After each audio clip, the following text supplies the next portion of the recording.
नमस्ते दोस्तों। आज एक खड़ूस महिला आईपीएस का एक सच्चा कहानी बताता है, जो कि एक सच्चा कहानी है। ये कोई काल्पनिक नहीं, वास्तविक कहानी है। चलिए वीडियो स्टार्ट करने से पहले एक छोटा सा रिक्वेस्ट है। आपसे चैनल को सब्सक्राइब कर ले और वीडियो को लाइक कर दे और कमेंट में जरूर बताएं कि आपको कैसे लगा सुनने में। चलिए वीडियो को स्टार्ट करते हैं। खड़ूस आईपीएस, सख्ती के पीछे छुपी एक संवेदनशील आत्मा। प्रस्तावना।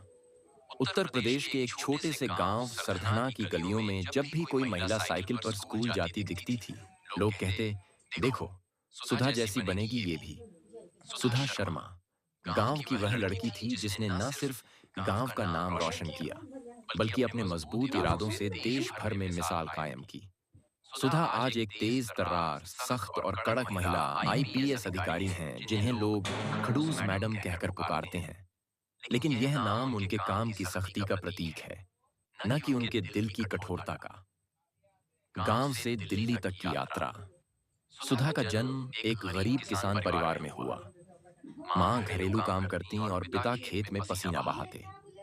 शिक्षा के लिए संसाधन कम थे, लेकिन सुधा में कुछ खास था, एक अलग चमक, एक अलग जुनून। जब गांव के बच्चे चौथी कक्षा के बाद स्कूल छोड़ देते थे, सुधा ने 12वीं तक की पढ़ाई में टॉप किया और छात्रवृत्ति पाकर दिल्ली यूनिवर्सिटी चली गई। दिल्ली में सुधा का पहला सामना उस व्यवस्था से हुआ जिसके खिलाफ वह लड़ना चाहती थी, भ्रष्टाचार, महिलाओं की असुरक्षा और जातिवाद। एक दिन बस में छेड़छाड़ की घटना के बाद उसने तय कर लिया कि वह आईपीएस बनेगी। वह सिर्फ शिकायत करने वाली नहीं, बदलाव लाने वाली बनेगी। यूपीएससी और संघर्ष। यूपीएससी की तैयारी आसान नहीं थी, पैसे नहीं थे कोचिंग के लिए। सो उसने लाइब्रेरी में बैठकर सेल्फ स्टडी शुरू की। दिन में 8 घंटे पढ़ाई, रात में पार्ट टाइम ट्यूशन।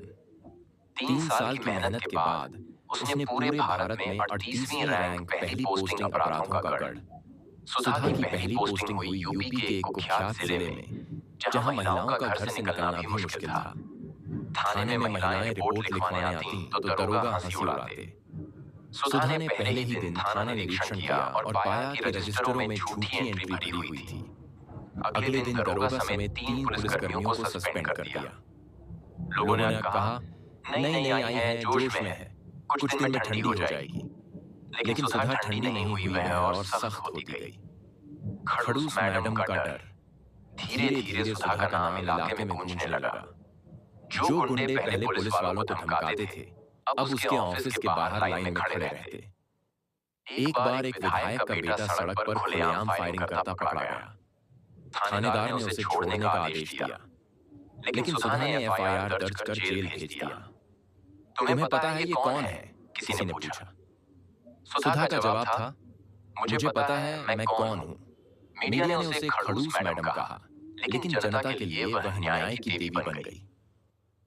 एक मां की गुहार और बिखरती इंसानियत। एक दिन एक बूढ़ी मां सुधा के ऑफिस आई, फटे कपड़ों में, कांपती आवाज में बोली, मैडम, मेरे बेटे को झूठे एनकाउंटर में मार डाला। वह चोर नहीं था, केस 2 साल से बंद था। सुधा ने खुद जांच शुरू की। जांच में पता चला लड़के को असली चोरों की जगह मार दिया गया था, क्योंकि थानेदार पर दबाव था परफॉर्मेंस दिखाने का। सुधा ने केस को दोबारा खुलवाया, दोषियों को निलंबित किया और बूढ़ी मां को मुआवजा दिलवाया। इस घटना के बाद लोग समझ गए सुधा सिर्फ खड़ूस नहीं, बल्कि न्याय की परिभाषा है। राजनीतिक दबाव और समझौता न करने की जिद।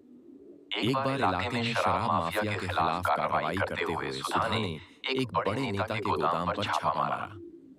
वहां से करोड़ों की अवैध शराब जब्त हुई। अगले दिन विधायक ने फोन कर कहा, देख लीजिए मैडम, आपकी नौकरी भी सरकार देती है। सुधा ने जवाब दिया, और मेरी वर्दी मुझे संविधान देता है।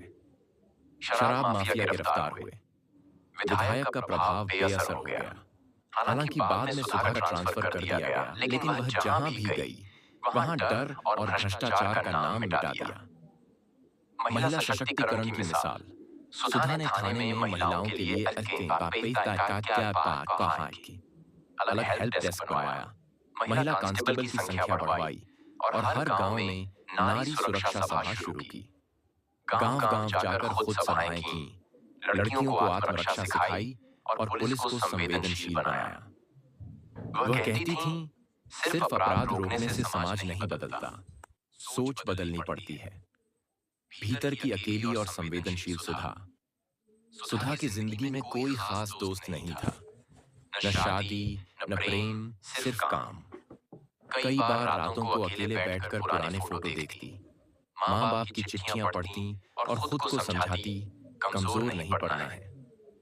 एक इंटरव्यू में जब उनसे पूछा गया, क्या आप कभी थकती नहीं हैं? उन्होंने मुस्कुराकर कहा, थकती हूं, लेकिन मुझे आराम से ज्यादा जरूरी इंसाफ लगता है, सम्मान और प्रेरणा। सुधा को राष्ट्रपति द्वारा वीरता पदक मिला। संयुक्त राष्ट्र में महिला सुरक्षा पर भाषण देने बुलाया गया। लेकिन सबसे बड़ा पुरस्कार उसके लिए तब था जब गांव की लड़कियां पुलिस में भर्ती होकर उससे कहती, हम भी आपके जैसी बनना चाहती हैं। उपसंहार खड़ूस या क्रांतिकारी? आज सुधा शर्मा एक डीआईजी हैं। लोग अब भी उन्हें खड़ूस मैडम कहते हैं, लेकिन अब यह नाम डर से नहीं, सम्मान से बोला जाता है। उसकी कहानी हमें सिखाती है कि सख्ती हमेशा कठोरता नहीं होती, कभी कभी यह व्यवस्था से लड़ने की ढाल होती है। एक सख्त महिला आईपीएस जिसने हजारों जिंदगियों को बदल दिया, अपने उसूलों से कभी समझौता नहीं किया और आज भी वर्दी पहनते समय खुद से एक वादा करती है, सच के साथ खड़ी रहूंगी, चाहे पूरी दुनिया खिलाफ क्यों ना हो। वीडियो अच्छा लगे तो वीडियो लाइक करके चैनल को सब्सक्राइब जरूर कर दे। चलिए मिलते हैं अगले थैंक यू।